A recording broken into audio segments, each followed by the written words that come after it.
By the mid-90s, the NBA was loaded with dominant big men: Ewing, Robinson, Shaq.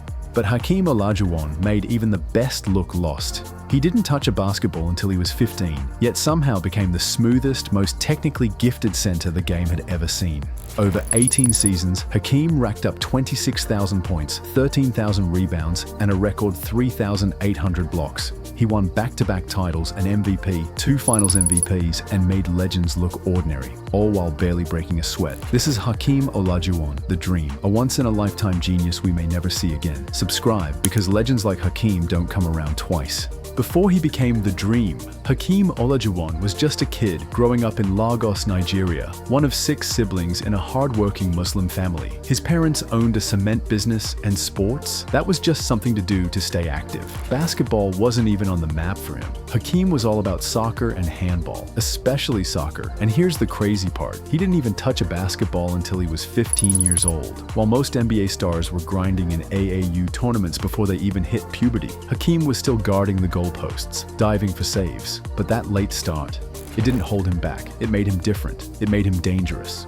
"All my fakes in basketball are from soccer," Hakeem once said. "It's body movement, footwork. That was my foundation to be agile for my height." That footwork, the thing that turned centers into statues, yeah, it came straight from the soccer pitch. When Hakeem moved to the US, it was to play college ball at the University of Houston for coach Guy Lewis. And he wasn't some hyped-up recruit either. A friend of Lewis had seen Hakeem play and simply recommended him. That was enough for the coach to offer him a chance to come work out. But get this, when Hakeem landed at the airport in 1980, nobody from the school was even there to pick him up. He had to call the staff, and they just told him, "Take a cab." By 1983, he was averaging nearly 13.3 points, 10.7 rebounds a game. A year later, those numbers jumped even higher. He was named the NCAA tournament's most outstanding player in '83 and a consensus All-American in '84. After that season, Hakeem had a decision to make: go pro or stay in school. He believed Houston would win the coin flip for the #1 pick and said, "I wanted to play in Houston, so I had to make that decision." He was right. The Rockets won the toss, and the rest is history. First overall pick in the legendary 1984 NBA draft. And once he hit the league, the numbers tell the story. 18 seasons, 1,238 games, a career average of 21.8 points, 11.1 rebounds, 2.5 assists, 1.7 steals, and 3.1 blocks on 51.2% shooting. Total: 26,946 points, 13,748 rebounds. And he still holds the record for blocks with 3,830. But the real magic, it came in the playoffs. He averaged 25.9 points, 11.2 rebounds, and 3.3 blocks, shooting nearly 53%. One time, in a single 4-game playoff series, he blocked 23 shots. Unreal. 12 All-Star nods, 2 Defensive Player of the Year awards, an MVP in '94, 2 Finals MVPs, and back-to-back championships in '94 and '95. Hakeem didn't just dominate, he changed how we look at post-play, and with that Dream Shake, he left defenders frozen, lost in the footwork, chasing a ghost. By the time Hakeem Olajuwon reached his final season, the Houston Rockets were moving into a new era. They'd brought in young talent like Cuttino Mobley and Steve Francis, who had just been named co-Rookie of the Year in 2000. It was the start of a rebuild, and Hakeem, now in the twilight of his career, didn't quite fit into those long-term plans. On August 2nd, 2001, after turning down a $13 million offer from the Rockets, Hakeem was traded to the Toronto Raptors. Houston got draft picks in return. The most valuable one ended up being Boshjian Nachbar at number 15 in the 2002 draft. Hakeem signed a 3-year, $18 million deal with Toronto, but it was clear his time in the league was winding down.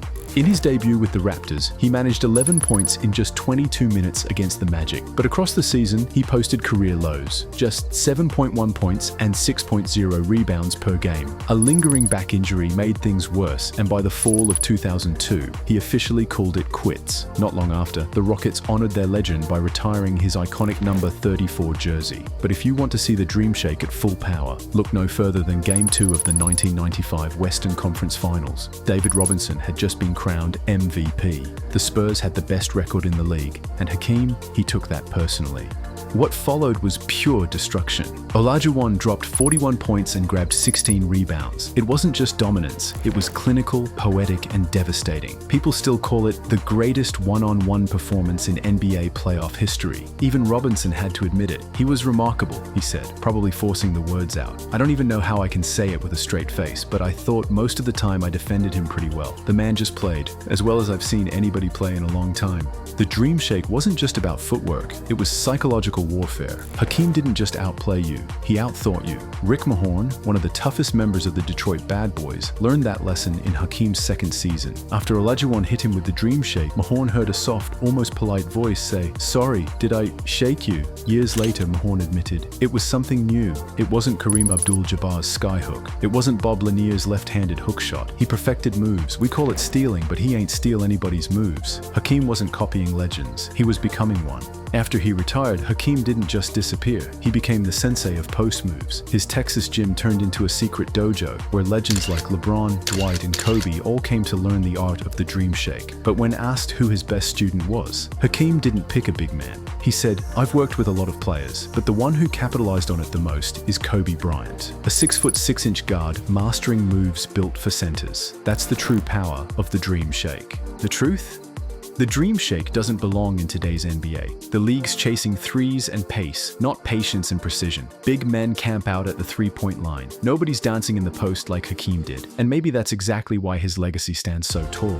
While the game evolves, Hakeem's moves remain untouchable. You can't teach what he had. It wasn't just talent, it was rhythm, instincts, and that soccer-born feel for movement that came from the dirt courts of Lagos. The Dream Shake wasn't just a move, it was poetry. And in a sport always chasing the next big thing, it reminds us what happens when the game is played like art. Hakeem Olajuwon's legacy goes beyond stats and rings. It's etched into the very soul of basketball. The Dream Shake wasn't a gimmick. It was pure artistry, crafted on soccer fields in Lagos and perfected under NBA lights. He didn't just dominate. He transformed the post position with unmatched footwork, patience, and grace. In today's era of threes and analytics, Hakeem's style stands out as timeless and irreplaceable. If you made it this far, you've just witnessed one of the game's greatest artists.